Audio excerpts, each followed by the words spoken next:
We've started nursing schools. We're working directly with the academic places around here. We've done some non-traditional recruiting, which is to look in the cold states. Who wouldn't want to live in Tampa and Florida, right? And so that's a great thing that we can do. Yeah. We've got graduate education programs out there, and I think that the one thing that I would say that we've done in addition to that is we've gone back to those people that have left. We call it our boomerang campaign. Come on back, let's see if we can re-enter. The same pressures that were outlined in the talk before, childbearing age, considerations, lifestyle, are things that we are then modifying how they look at work now and supporting them. So those are the non-traditional things that we've done that we didn't have to do pre-pandemic. Okay. Awesome. Bill? Yeah, I think Dr. Laney said it, hiring more broadly. I mean, I love that term because that's what I think we all have to do, is hire more broadly. And, for us, that's where are we looking, programs internally, like our Pathways program, to work with low to moderate income communities and bring in folks that may have been told they can't come work for a financial institution. Then you have programs like Year Up, 110, the ACE program. All these, you put them all together, and there's opportunities with each of these. And so that's kind of the external part as you do it. But internally, you have to tell what you do. I mean, I don't assume that everybody actually knows what you do with your company. With like, I go to my smartphone and that's how I do my banking. Right. Like, is it harder to get people to imagine banking and finance as a career? Because we don't see it anymore, right? Yeah, I think so. If you think about what is that traditional, what you thought was a bank, and it was a brick and mortar building with people there. That's probably 20% of our population in Tampa Bay. Yeah. Our largest area of employee population, if you look at the group that they fall into, it's tech and ops. Yeah. So when you think about, we're a technology company as much as we are a financial services company, and we have to tell that story because we have jobs in marketing, we have jobs in legal, we have jobs in social media. We have all those things that maybe historically somebody hasn't necessarily thought of as being part of a financial institution. And so you have to tell the story about what those opportunities are, entry level, and through that career. And I don't think, and the narrative's changing, and it's changing. What we've all seen in the last 24 months certainly is just changing even faster. And that's, you have to be on top of that. Chief, I want to come back and ask, Ravi brought up frontline workers. You really are the front line and the people that work for you. Are you seeing the burnout issues? Are you seeing a reluctance for people to think about what you do, to consider that first responder, fire as a career?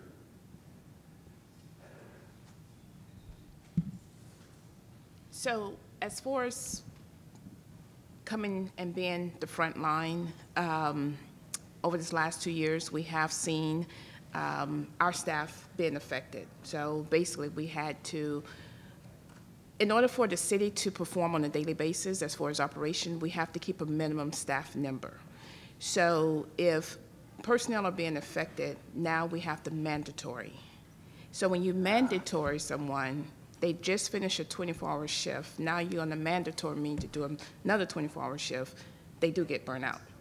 So now we see an increase of people calling out because I don't want to get mandatory. I'm tired of working. So something that we have, or since I've been in this position, is trying to keep from mandatory. We're still going to hire overtime, but we want you to volunteer for it, okay, until we can get this COVID situated.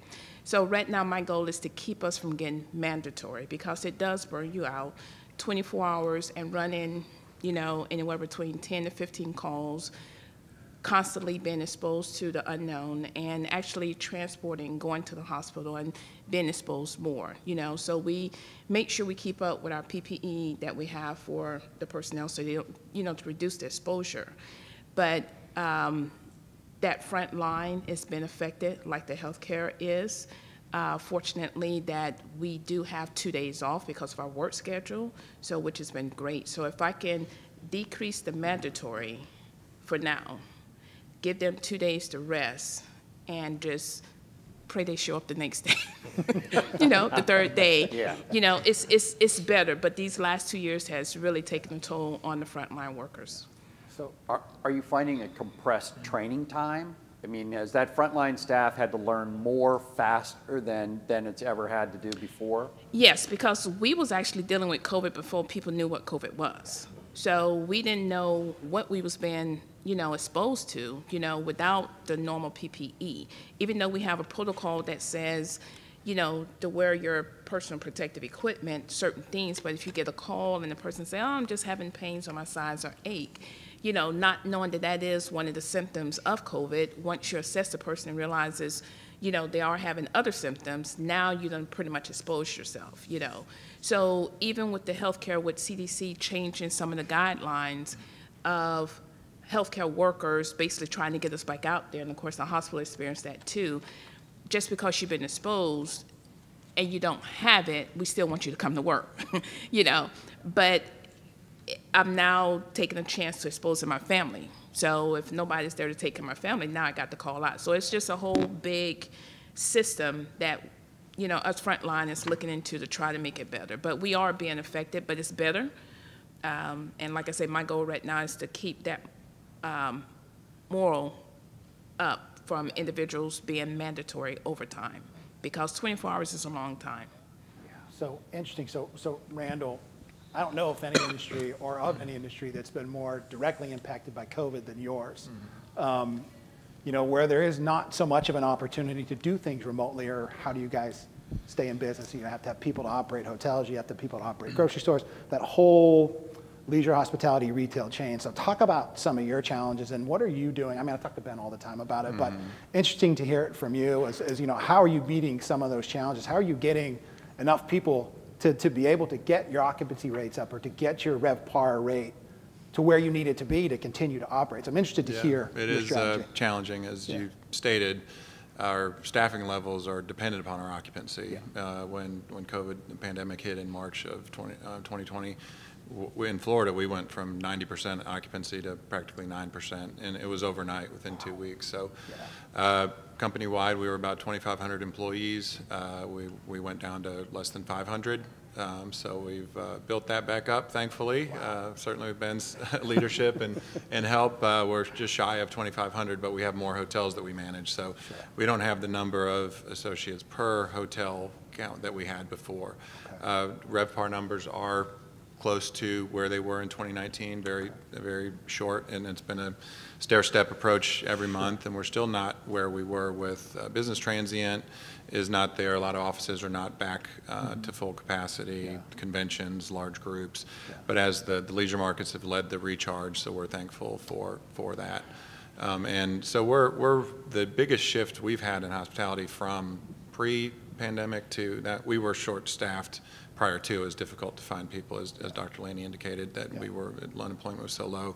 But the biggest shift we've had is we were isolated where we used staffing agencies and temporary labor and contract labor, and now a lot of markets that has become the norm. So we're contracting a lot of the back of the house associates, and we prefer for our associates to be on our payroll and our benefits and our tenure, have a career that path that they can follow. But push comes to shove. And lastly, we really I hate to do this, but it's the norm. You see it at restaurants where tables are sitting empty. We have rooms that sit empty because we just do not have the staff to clean them. And if we're pushing our leaders to make sure to rent every room every night that's available, they're going to get burned out. And so it's difficult to do that. So that's the very last resort, but it's the reality. Gotcha. Randall, one of the things, talking with Chef Jeff last night, talking about we've seen wages rise about 4.7% in the last year alone. That's starting to impact your industry. I mean, I know I'm the only one in my family not in healthcare, so when we talk about staffing, I understand the cost that adds on to that. What's that mean? What do we as the consumer need to be prepared for? How is your industry coping with these rising wages? We certainly strive to not have any impact on the guest's experience and the guest's stay. Technology does help. A lot of, if you're a Marriott Rewards member, a Hilton Honors member, you'll can opt for digital check-in and digital key. You can bypass the front desk. So as long as people are utilizing this technology, we can have less desk staff. You know, if you're utilizing the app for requests, towels to your room and things, we can have less personnel on phones and in housekeeping. So, you know, pre-pandemic, we cleaned every room every day. And for safety reasons, we weren't cleaning occupied rooms during the pandemic, and a lot of hotels have not gone back to full service cleaning every single day. So that has changed. The model's changed a little bit, but we've had some cost savings there, but it's been absorbed by wage increases. We're seeing the same things as Chipotle and Frontline Retail. We had to increase wages in some markets, 30, 35, 40, even 40%, and then that pushes everything up because you certainly want to pay everybody equitably. So for those of us who clean our apartments every day, make our beds every day, change our towels every day, we're going to have to get used to a little lesser quality of service when we travel. Is that, there's you know, certainly talk in the industry for, you know, how do we they're having an upcharge for housekeeping if you wanted service every day. So you could, just as the airlines thought, you know, we all thought it was crazy that they were going to start charging for baggage, and they did, and now it's a norm. Whether or not the industry will go to that, I don't know. But if it does, it could. You may have to clean your own room and reuse your towels. We do encourage people to reuse their own towels. You get 500 points every time you do it. Yeah, you can bypass and earn points. So there's ways. Brian, in this new world, your industry in communications has just changed like night and day. We recently hired a new communications director. He's fresh out of college. I have no idea what he's talking about half the time. What are you seeing in your industry? And then in terms of the employer, how do you suggest the employer talk about people coming back or people staying in an industry or thinking about industries? What's going on with you guys? Yeah, I probably wouldn't know what your young 21-year-old employer was talking about either, so don't feel bad, because things are changing very, very fast. And I'm very fortunate that both in our company and our client base, we get to see this across a wide spectrum of services, from the pains Jonathan talks about to the pains that Dr. Sherry talks about to what Roy's talking about.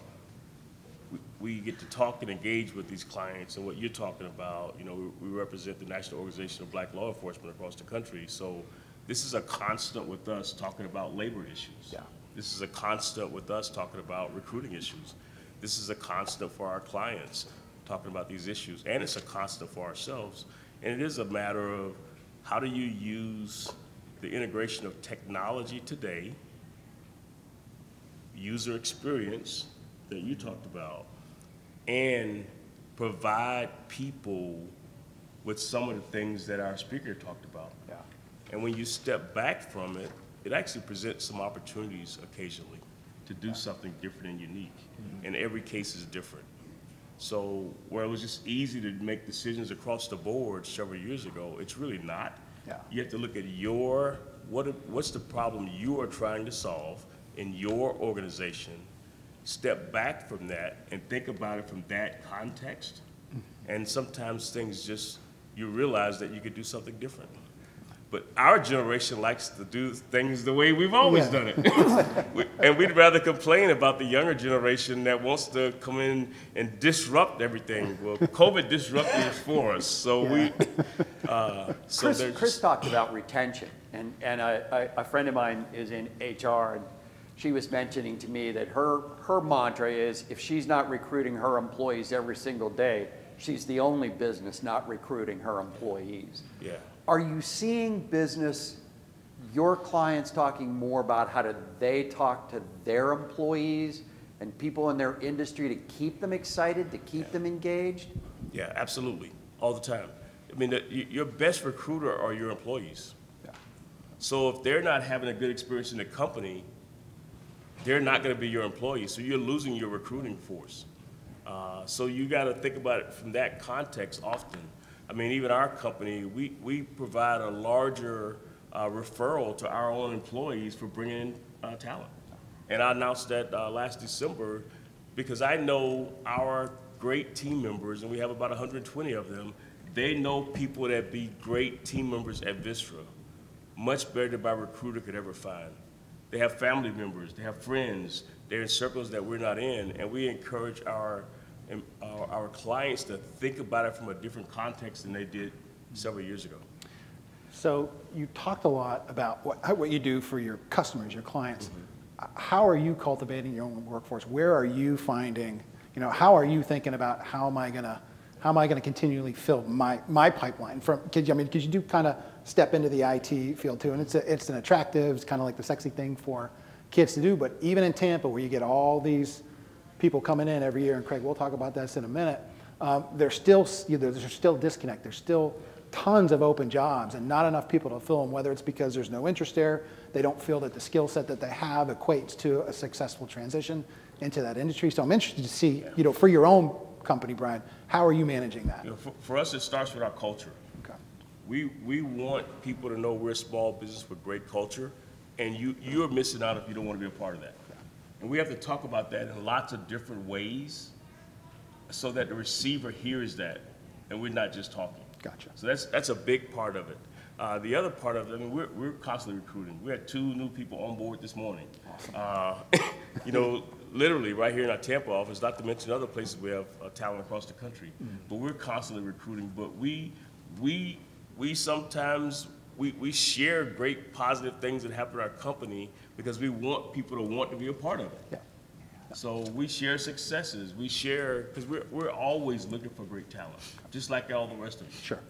Sure. Craig, the economic development, the pandemic had to have an impact on you and on your industry.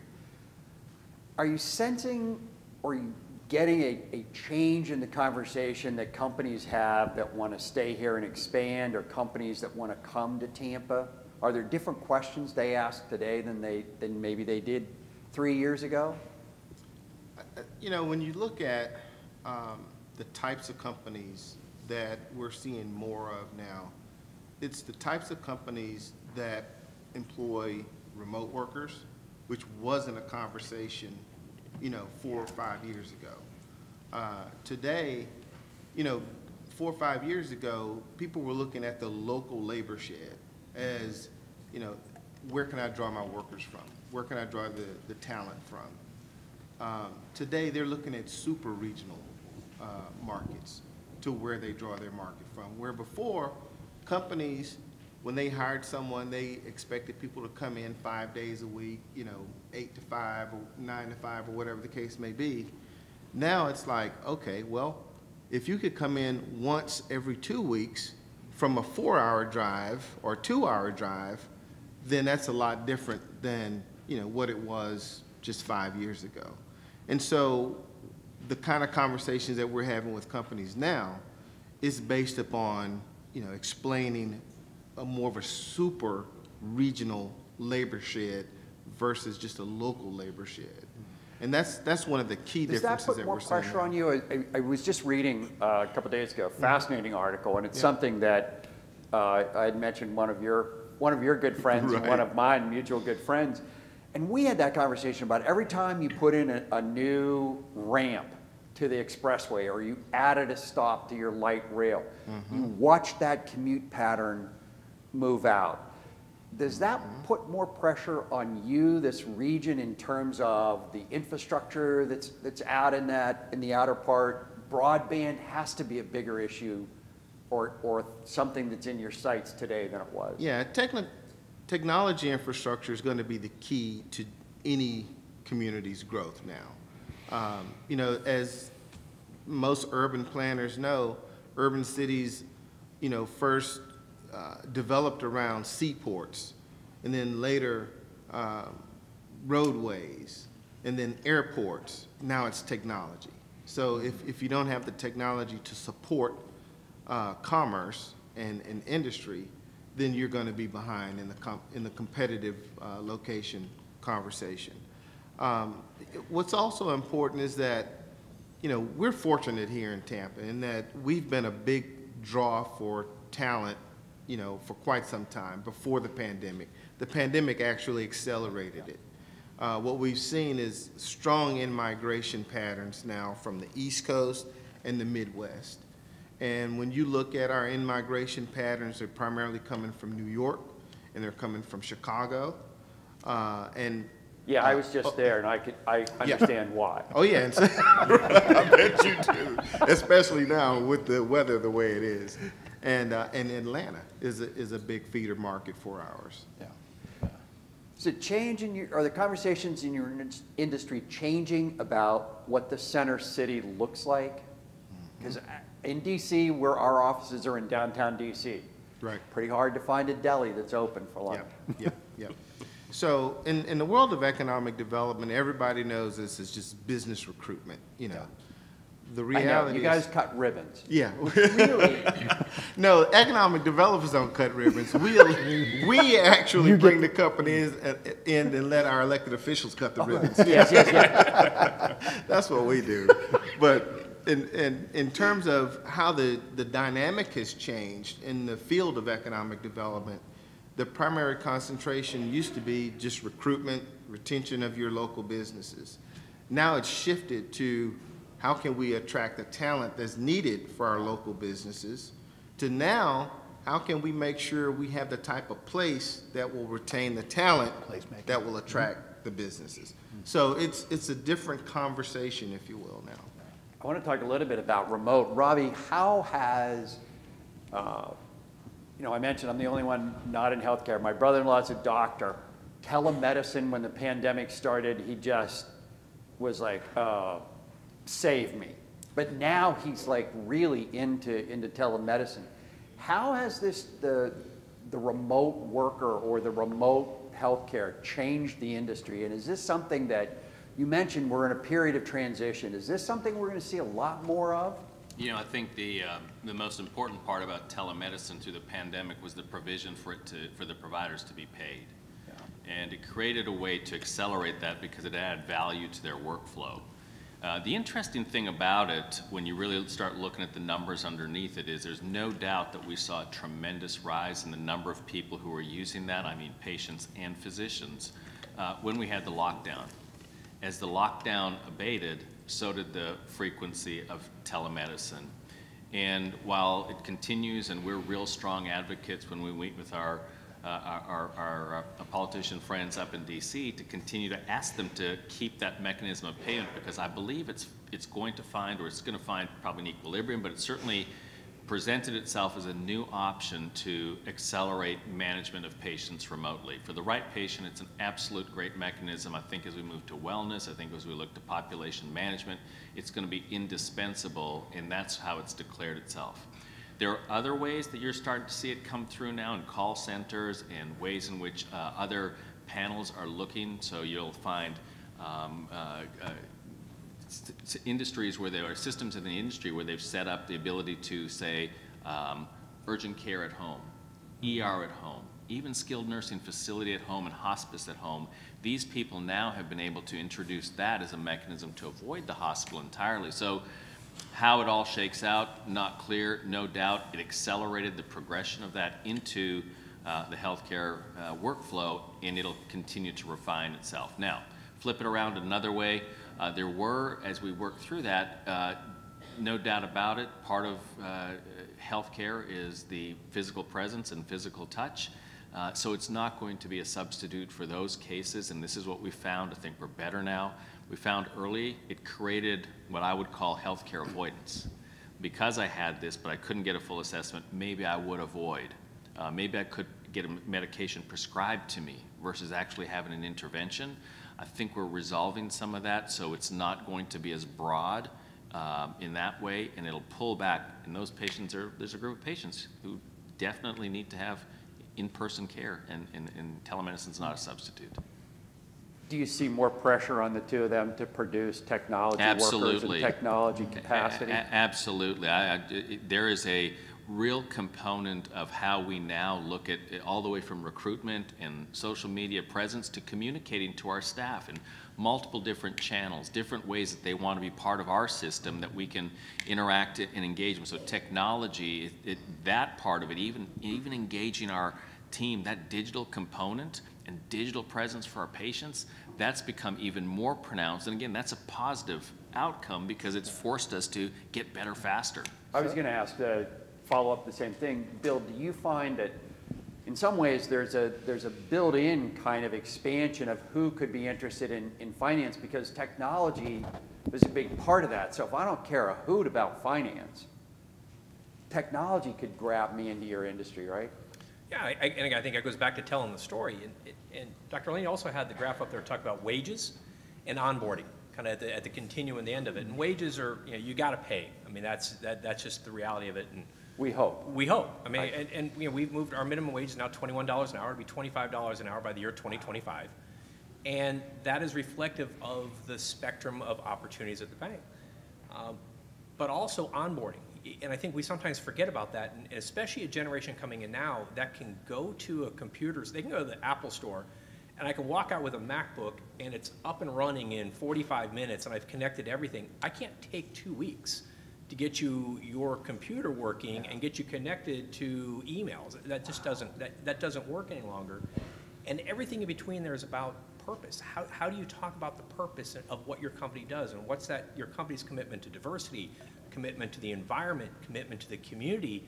And that's to Brian's point. It's the whole piece about your best recruiters come from within. They can tell a story to all their friends and colleagues and neighbors that not anybody else can do. And so I think that's a big piece of it. And then Craig was talking about the remote piece. 60 Minutes last night, I don't know if anybody saw it, Karen Kimbrough, who's the chief economist for LinkedIn. It's well worth the 15 minutes if you haven't seen it. But she's talking about how pre-pandemic, 1 in 67 jobs had a remote workforce capability. Post-pandemic, 1 in 7. Wow. And so you think about that. I'm not traditionally what you would define as a work remote type company, but there's work remotely opportunities, and we just have to make sure people understand that. So interesting you point at Craig and I about technology. So one of the things from a workforce development standpoint we've done is we've had to invest in what platform can we utilize, or is there a platform we can utilize to get people who traditionally have a barrier to getting into one of our centers, and moving that out into the community. So we've done that. We work with a company called Career Team through a product called Career Edge.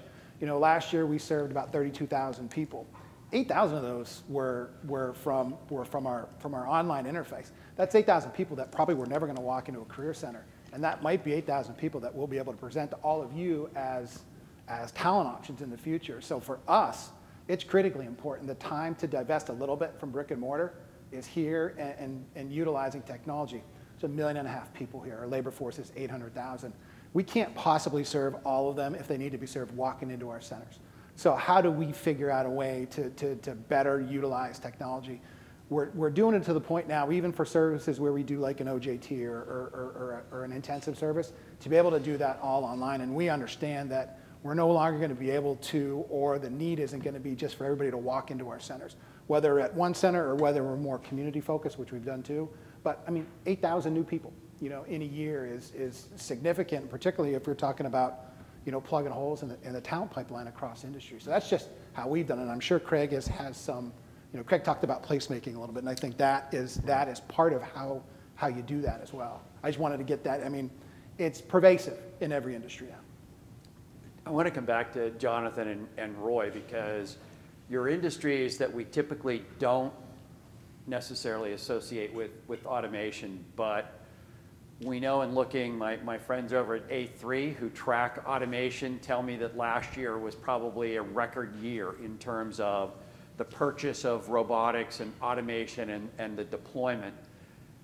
How critical is that to you, Roy, and how critical is it that young people understand how to work with technology?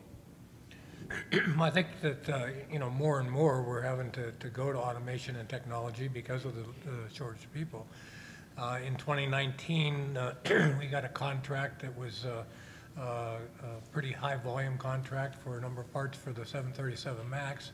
So we spent $2 million on machine tools and a robot, and then they grounded it, and so that didn't help us much, but it is now starting to come back, and so we are utilizing a robot for the first time. And as the newer people come in, they need to be able to integrate and work with the computers, and there's more artificial intelligence being built into the machine controls and things like that. So it's critically important that people learn that. Bill mentioned onboarding. Has that changed for you when you bring somebody in? Are they surprised by the technology? Is it something that you've got to ramp up quickly? More so than we've had to before. Especially with the younger people, their attention span isn't that great, so they don't want to spend hours and hours changing parts on a machine as they slowly develop their skills. So yeah, we have to bring along a lot faster. And of course, they go to Facebook and watch machining videos, and they think they know it all in a few weeks, but. Yeah, I recently watched YouTube to learn how to do some plumbing. Fortunately, the plumber got there pretty quick after I exercised my talents and got everything straightened around. Jonathan, again, you're in industry. I don't necessarily think I can hang out at home and do construction. What's happening with technology for you all, and how has that impacted your recruitment? So, two things. First thing is we don't do a lot of automation, but we do have to have technology now. Everybody on the site has an iPad, or in a supervisory position has an iPad, so you have to understand what happens with that iPad. How do you keep records with that iPad? How do you get your plans in there so you can see the plans and make adjustments with an iPad? So there is technology that is included completely with our industry now. You have to have it for safety, for everything. Everything automatically goes back into our data ports, both in the office and with the owner. The owner can now see what's going on their sites immediately. There is technology with the cameras that we use that are on site and things like that. So that's one thing. The other thing that I'm very proud about with our company is the fact that 60% of our people, we've retained them for over 20 years. Wow. And so, how have you achieved that? Well, I think since it's not me, it's the team. It's our team that we have. I have my chief strategy officer, which in construction you don't think about a chief strategy officer, but we need that because of all the things that are being talked about today. There has to be a strategy for everything that we do. And one of the other things that you wouldn't think about in my particular industry is my particular industry was dominated and is dominated by white males, construction. But all of my leadership is either Hispanic or black females, which is different. Oh, wow. And what that does is brings a different perspective about strategy that we wouldn't think about. So I am constantly getting information about how we should be thinking, what we should be moving towards, how do we do recruiting, what areas, whether it be that we need to be looking at to bring people in, to teach people, to do different things like that. And so I think that has helped our company both retain and also listening, just like but Brian mentioned, listening to our people in our office and understanding, and outside our office, into the field, listening to them and saying, these are the things that we need to be successful. These are the things that we need to do to bring people out, bring people on, and having that work environment where people want to be a part of what we're doing, you know what I mean? And it not just be about the work, but it be about the diversity, about the teaching that we provide. One of the other things that we do to bring people on is we have a 501c Horace Academy, which teaches smaller companies and also teaches at-risk kids and kids that just want to get into construction. So we get involved with those different things to make sure that we're keeping up with the strategy of how to retain, how to be productive, and how to teach the people that maybe other people are not giving thought to. Are those the things your father thought about when he was teaching you the industry? So my father is absolutely the most phenomenal person there is, in my opinion. He taught me how to work. And so what we want to do with our team is teach them how to work and think. And so if you do that, and if you give them the opportunity to do their thinking and their, people want to be a part of that. We don't micromanage anyone. We give them that opportunity. So my father taught me how to work and how to think. Those were the things that he put into me. Chief, you're also in an industry where technology has changed. How has it changed what you're doing, and what happens when you get that person recruited? How do you get them up to speed, and how do you keep them on top of the game? So I'm gonna come back to that question, but I have to give kudos to, what's your name again? Jonathan, okay. And the reason I was up here smiling, because when he mentioned that strategy team of having another eyes on it, we've never had a female fire chief. I'm the first for the city. Thank you. But the reason I bring that up, because I had one of my chief come in my office the other day, and he says, "Thank you, chief." So I looked at him like, okay, so what? He says, "No, thank you." He says, because what you have done to change, as a male, he would have never done that. He didn't understand why I did what I did, but now he see the big picture, and it has made a lot of changes. So with that, having other eyes to come in, because we think we kind of get tunnel vision in one way, and to have these individuals to come in and show him a different path to allow him to keep 60% of his workforce for over 20 years, you know. So with that being in the fire service, of me coming in, and of course making some, I don't want to use the word changes, but making some adjustments, because I see things different from a female point of view, because I have 24 years with the city, but I have 27 years in the fire service. So how I see things is totally different than what a male see, but we're still trying to get that common goal, you know. And so now we talk about employees. Our process for hiring individuals used to take about 8 months, which is crazy. So when I got in this position, one of my chief tells me, we were getting ready to recruit, getting ready to hire, and he says, well, this is how we're going to do it, and da-da-da, because we just kept doing the same thing. I says, no, we're not going to do that. We're going to do it this way. He said, it's not going to work. I said, don't tell me it ain't going to work. We're going to try this. So the first time from the time that we closed the application process, did the interviews with a panel, then I did my final interview, to the day they walked through Tampa Fire, was reduced down to 3 months. Wow. You know, so he tells me, well, we can't do that. And so now when we get ready to hire, we're in the process of hiring again. He says, nope, you done proved to me we can do it. So it takes other eyes to try to get the system going. And I'm just one of those people, I like to take a look at the system, see how I can make changes to it, adjust to it. So when we talk about those individuals coming through the door, and how do I keep them? Well, a lot of times the benefits keep them.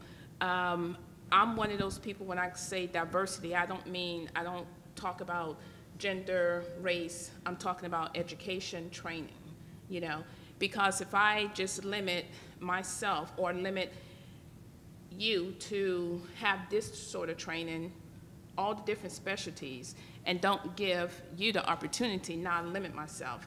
So that's something the fire service, when I say the fire service, I'm going to talk about Tampa, some of the things we haven't done, because we have certain people that have all of this training, but when they retire, now all of that wealth of knowledge is gone. So we have to look into how can we do some diversity when it comes to training and keeping those individuals.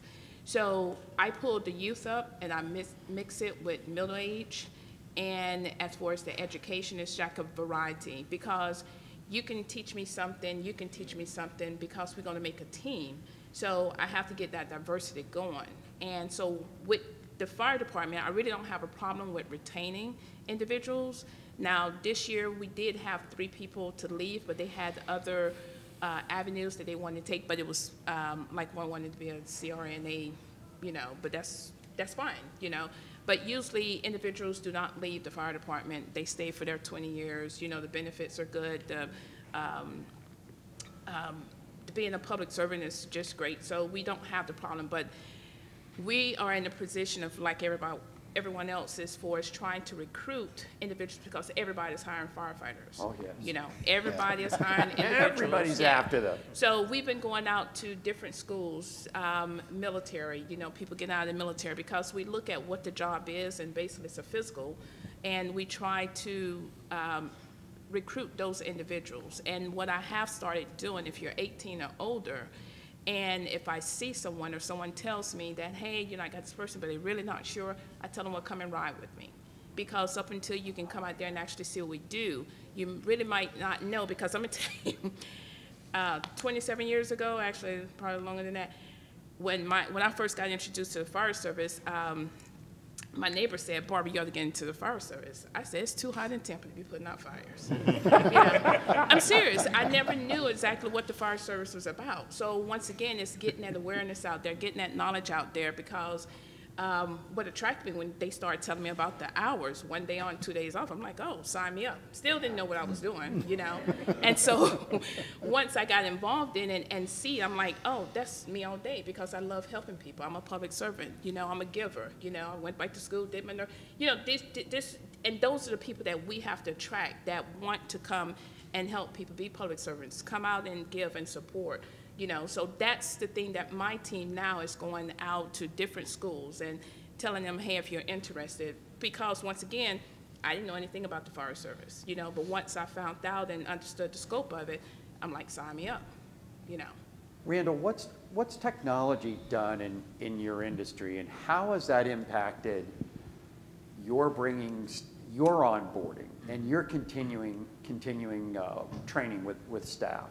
Yeah, we use Paylocity as our kind of payroll, but onboarding, training, getting, individuals set up, getting all the passwords that they need to do their jobs.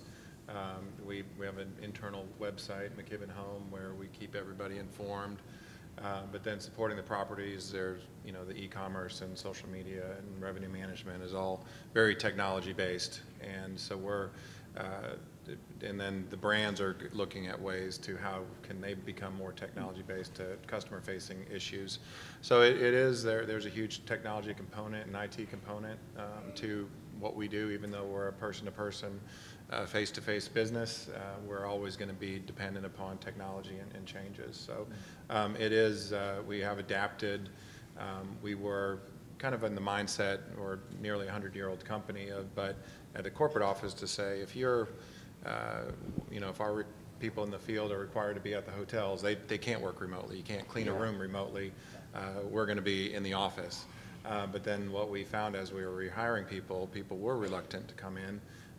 So we said, well, if we're rehiring is the best person in Tampa for a revenue management position that we're looking for to cover the Chicago market. And what we found is that might not be the case. They might be located in Indianapolis. And we've been able to bring on not just the best talent in Tampa, we've brought on the best talent in the nation.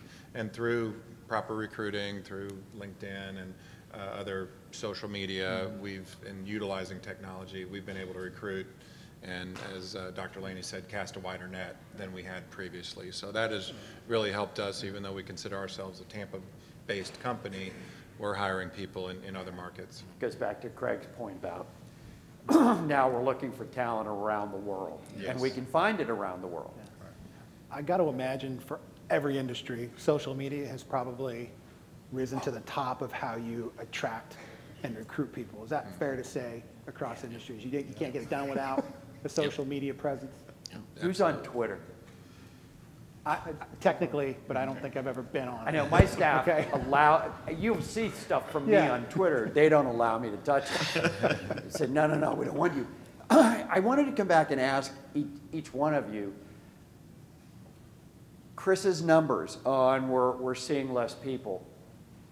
We've all been in our industries, I can see, for more than 20 minutes or a year. Does it change how you manage? Does it change how you teach people in your industry to manage? Bill? Yes. I mean, things have changed, but things are still the same. You know, we've talked a lot about technology and wages. People leave people too. Yeah. And you know, we forget about that. Being a manager is tough, and it's maybe even harder now.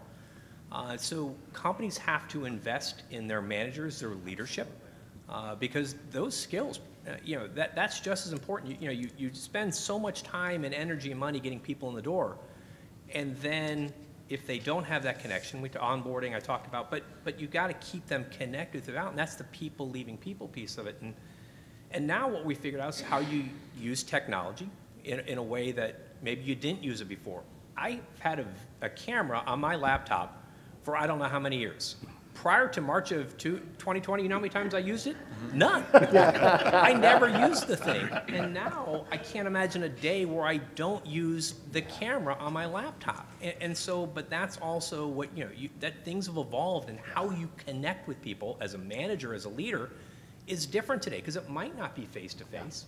That's still very powerful, and that will never be replaced necessarily, but there is an art to being able to connect with people virtually, and those that can do it in person, those that can do it virtually, those that can do it via text or email, that's a gift. And so we can't lose sight. We have to continue to reinvest in our managers and training and our managers and leaders, because that's that gap in between. I don't want people leaving because of the people. I want them to leave because there's another opportunity they have. There's something else, they have passion they want to go follow, not because they lost connection with their manager.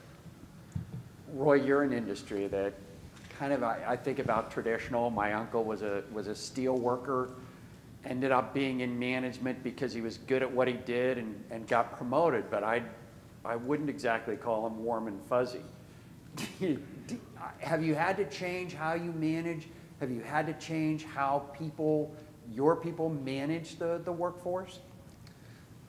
Somewhat, but probably not as much as you would think. I mean, even with the technology and the machine tools becoming more and more productive and all the time, it's still basic cutting metal.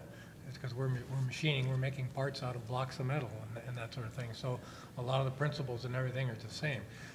We've done a lot of work on training and upskilling people, bringing them along. We actually have had, you know, in the old days you would take your best machinist and here's the new guy, teach him, but nobody ever taught that guy how to teach. How to teach. So we've had 30 people plus go through workshops on train the trainer type thing. So they're certified, NIM certified on-the-job trainers, and that's helped a lot in bringing along the new people and the young people on that. And we just, we do a lot of recruiting through schools, and we did school tours, and we just did a couple in October and hired 3 high school students out of Lato High School. So we have a full apprenticeship program. So I've got, these kids are working weekends because they're going to school. But we've got 2 of our recent apprentice graduates that are teaching one each, and then we have a quality engineer trainee that is teaching the third one. Wow. Robbie, you come from an industry that's been traditionally pretty hierarchical. Have you seen that start to change, and have you had to put more focus on getting the staff to understand retention is critical? Absolutely, and again, I think one of the good things of the pandemic, if any, is the way in which it's focused and sharpened our focus on that area. So, you know, we say 3 things about the healthcare industry. Number 1, we're in the people business. Number 2, our people are our greatest asset. And 3, our patient experience will never exceed our employee engagement. And because of that, and you look at employee engagements, like everybody up and down this panel here, you know that that's really driven by the leaders. And so I love what Brian said about culture. I love the way Bill talked about getting that story out there and telling it. And that's really what we've done in a lot of ways. And we've focused our teams through this. And I'm really proud of our teams through the pandemic, even we're in the middle of another uptick here, but certainly during the fall, one of the things that we said previous with 3 other surges before that one, and we found that everybody got so focused on just managing through it that our broadness, our agenda, we kind of shed other things on it. So we wanted to manage through all these patients with COVID, but we have other agendas. We have our employee engagement agenda. We have our physician satisfaction agenda. We have our hospital-acquired infection, our safety agendas, and we said, you know, this next go-around, we're going to really focus on our leaders, and we're going to make sure that day to day we're supporting them with structure and things that they can do to really get out there and touch their employees. And so it started with really focusing on, we have a common purpose in our team here, and we were able to say, let's stress purpose over task. So if someone has a task to do, but their purpose is to, in our case, our common purpose is we make a difference by providing compassionate care that those we're privileged to serve. So if you can make a difference versus your task, go make a difference day to day. So purpose over task. The other thing, and it's been said down this panel, really being more intentional. We struck real structure around diversity, equity, and inclusion in healthcare. We've got leadership that we meet monthly on that to ensure that we're moving that agenda forward in the ways that we can. We've changed, and I love what Chief said, we tore up our paradigm on recruitment, and we said we changed it now. One day, come in and you'll get an offer. So another key thing that we've done in that. And then the last thing, which I heard also around the question, we started and maintained our Nurse Leader University, which is our leadership training, and we improved our employee engagement through the pandemic, statistically over 4 points. We improved our physician satisfaction, we improved our physician satisfaction and patient satisfaction in spite of the other 3 waves. Most of that fell apart. So it really finally figured it out. We needed, I guess, 4 surges to get it right. I don't know what this 5th one will teach us, but the 4 that we did. And so I think that it really changed our ability to look at how we engage our leaders ultimately, and then push this idea of employee engagement, which is really the heart and soul of what we do day to day. Craig, I know for economic development, you meet with companies that are here that might be in trouble. How critical is that retention message that you talk to employers about? Do you find that to be problematic? I think Brian pointed out we've all had to get better at our messaging. Yep. Do you see that as a critical coaching part of what you do? It's a key piece for us because we're hired guns. We're hired to say good things about Tampa and what it's like to grow your business here. So when we're able to bring in other business leaders that can speak about, how they retain people, how hard it is to get people, and just be honest about it, and how their employees enjoy living here. When they hear that message from our own business community, it weighs a lot stronger than them hearing it from us. So part of our messaging with our businesses is allowing them and encouraging them to talk to other business leaders in the community about what it's like to do business here, what it's like to have employees here, how hard it is or not hard it is to recruit for certain positions. And, everything from the quality of life to, the cost of living, all of that is important messages for our prospective companies to hear about. I want to finish up with a question. One of the things that we think about when we think about recruiting is we think about PK through 12. And yet when we looked at Chris's numbers, the next time we have any sort of balance between out of the labor force and into the labor force, those folks are in 3rd grade. So 80% of that labor force we need at least the next decade is already here. Lots of people here for education, lots of people here for community-based organizations. I'm going to start with Bill and ask each of you, what do you need them to do to get people ready for you to even give that pitch to? Yeah, I think it's making that connection with somebody at the organization to understand what they need today and what they need 12 months from now, what they need 24 months from now. And John and I have had this conversation. A big piece of it is I've got to tell the story of what I'm going to need, not just today, but what am I going to need 12 months, 24 months from now, so we can start putting those connections in place. And again, it's still a connection business. And if you can meet with the HR folks of the large employers and get them connected with the organization so you understand what their needs are and how those needs are evolving, that's where you go. You don't have to answer publicly, but does he listen? So far. I didn't want to put you on the spot, but okay, that's good. That's good to know, Bill. Randall, what do you need? I guess the prep folks. If we think about the kitchen, this is the prep workers in terms of education and community organizations. Yeah. What do you want them to understand about what you need and where you are? A lot of it is education and exposure to our industry is not just a part-time job or I'm going to do this until I get my next step, is that you can be in an entry-level position in hospitality and grow in that career, and it could be a lifetime career. I started 30 years ago with McKibben as a part-time houseman at a Days Inn in Athens, Georgia. So it's I'm living testament that I was making $4.50 an hour as, again, a part-time job. So and just was able to take advantage of our company growth and grow a career. So that's my biggest passion right now. Is we've just announced a partnership with USF to have students who are in the hospitality school actually working in a hotel.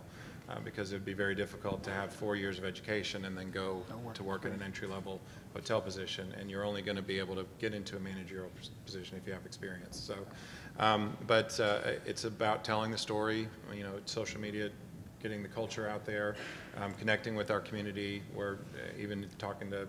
We're putting a hub at Sly Middle Magnet Thaddeus Bullard School to expose middle school children. We work with Ryan Neese on the high school leadership level to say hospitality is just not a part-time, paycheck, get a paycheck and move on job. You can start a career. So a big part of it's our responsibility and Ben's responsibility for telling that story. What attracted you to the industry? What kept you in the industry? We've always felt that the number one reason anybody leaves their job is they haven't had they don't like their boss. And I've worked for the same gentleman for the last 27 years. So, and then there's been growth. So there's always growth on the horizon for us, and we're still in that pattern. So there's still growth on the horizon. So that's what's kept me. But honestly, to answer your question, I was probably about 2 weeks. I had $96 in my bank account and 2 weeks of food and grocery money, or I was going to have to go back home to live with my parents or continue on my education at the University of Georgia. So any Bulldog fans in the house tonight? We've got a big game against Alabama, in case you didn't know. So yeah, I'm anxious about that. So we got one Bulldog fan, so thank you. But I needed the paycheck, but I soon learned that the benefits and the 401k and scholarship program, and it was more than I had bargained for. So that's getting a foot in the door in our industry is huge. Brian, what do you need them to understand, and what do they need to have people ready for? I think a large part of it is on us, and I share this with you from this perspective. I read a book last year. One of the books I read last year was Hit Refresh by the Microsoft CEO. And he talks about the point when he realized that Microsoft, just last couple of years, was so much more than a software integration company. That it's really a company that changes lives and lifestyles. So as he stepped back and started to articulate better moving Microsoft forward, I thought about it from my context of being a retired Army officer, and people say, what is the Army? Well, the Army is 116, 125, any given day, different jobs. And within each one of those are different jobs. So what is Vistra Communications? Vistra Communications is a little small, complex organization, but we do so many different things. And I try to empower our leaders to articulate what we do, how we do it, why we do it, for the benefit of clients, et cetera. And through that, that's where you can hit those different attractive to younger, attractive to mid-career switches, attractive to people at various levels. So those are things I continue to work on. Chief, what do you need people to be ready for? What kind of skills do they need and be ready for? Well, one of the biggest things I think, as I was writing something, as far as work ethics, we need people to understand the regardless of what job you have, you know. We know money pays the bill. We know everybody want to run behind money, you know, but sometimes money doesn't make you happy, you know, and I just feel like when I talk to a lot of the youth, I always tell them, you know, follow your dreams, you know, it's okay, but you got to be happy, you know. When I went through the fire service, one of the instructors say someone got to flip the burgers. And I didn't understand what he meant about that, but he says firefighting is not made for everybody.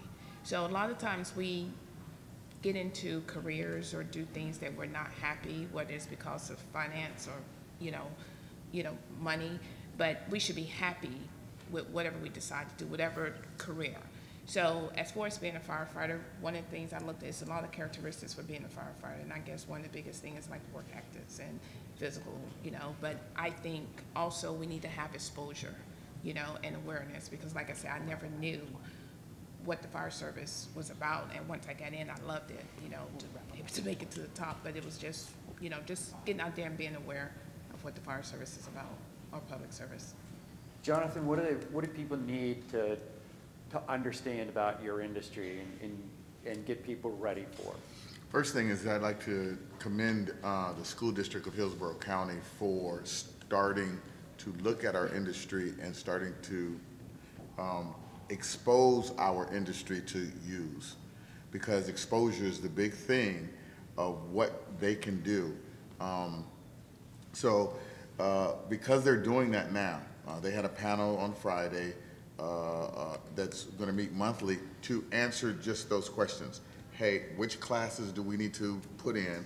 What should be the, how should we instruct these people in HVAC, welding, carpentry, drafting, architectural, you know, things that were not thought about in the K through 12 area previously are now being thought of.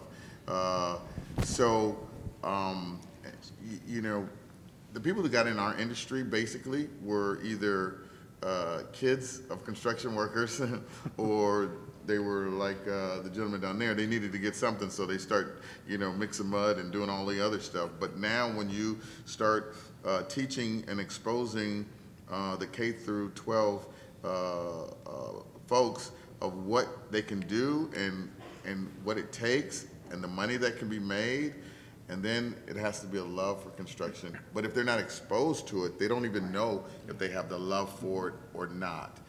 So those types of things, you know, I'm just glad that now that either the HCCs and the K through 12s are looking at or giving the exposure to the construction industry. The other thing that I want to make mention of is the fact that when you talked about leaders and stuff, we have those persons that are working with us now that were a part of the Second Chance program.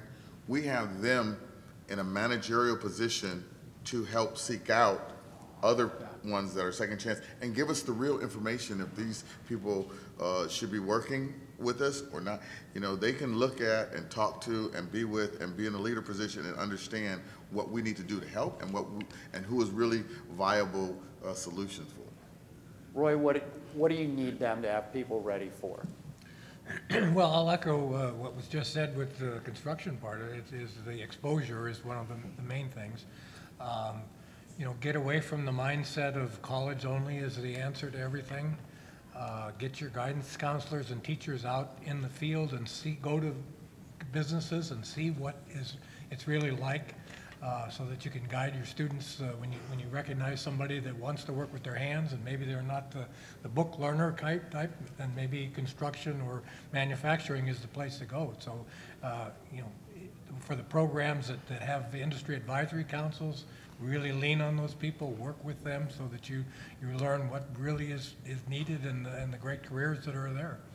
Bobby, what do they need to have people ready for? Students or adults thinking about another option? I think a lot has been said in the panel, not too surprising. I think the first thing is, as Randall mentioned, is this idea that we've got to have broad exposure. I think interesting fact is that we have around 23,000 employees that work in our hospital in our hospital system in this area for me, and about 10,000, maybe 11,000 are in the clinical side. So there are a lot of other jobs that are out there, all the way from marketing to hospitality to communications, and then of course traditional administration, that this idea, and well said about getting the guidance counselors out there, there's a broad net, and the other part is don't need college education to get entry, but as I said, as Randall said, this idea of a career ladder, can you spend your time there? And as the chief said, the second thing I would say when we look for people, what are we looking for? It's three things. One, it is about hard work, because that really is what goes on at all levels, from physical to mental, and it is tough. Second is commitment to continue to stay there, grow and develop, and live your passion out by making a difference. And the third is attention to detail, because no matter what aspect of healthcare that you participate in, consider it that lives are at stake and the details matter.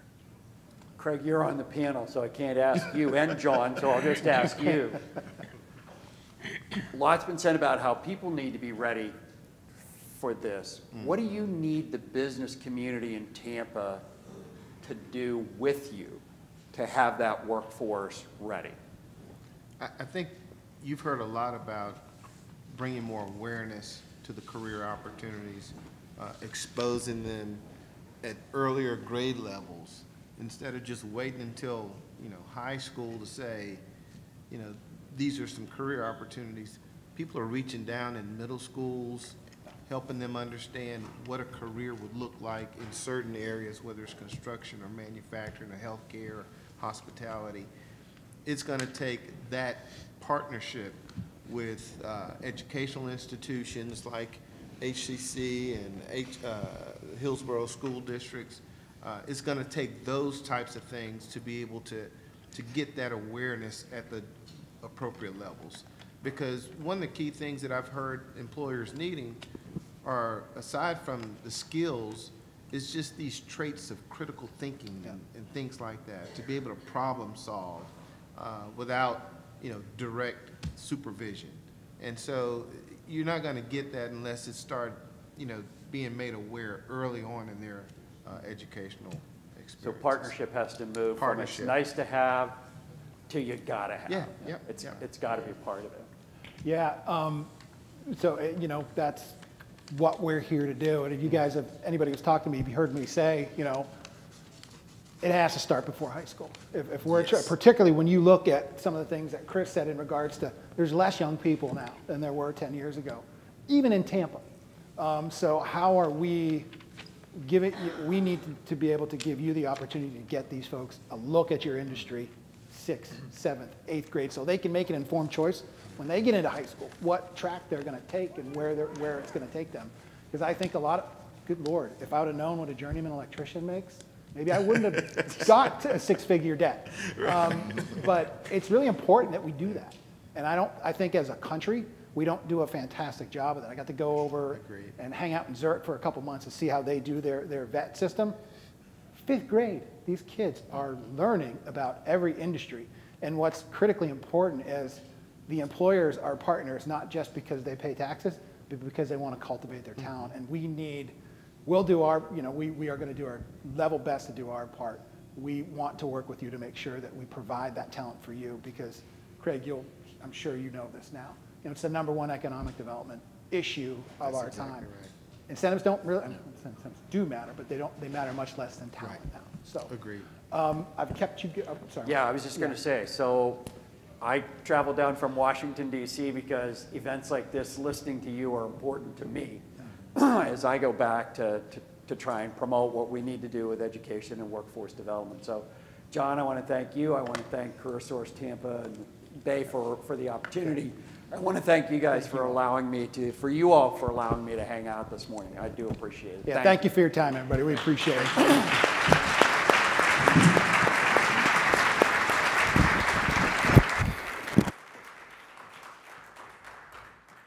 Wow, thank you all so much for that amazing, invigorating discussion. I learned so much, I'm sure we all did. What a great morning it has been so far. And thank you so much again, John Flanagan and Ron Painter, for leading the discussion.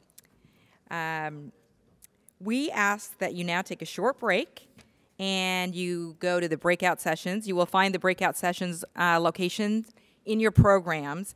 This is the second floor. You take the escalator to the elevator actually to the third floor, and we will be combining some of the breakout sessions. So please look at the program for the specific room number, or you can ask a member of the Career Tampa Bay staff for directions in the banquet hall. This concludes the morning session of Vision 2022, Shaping the Future of Work.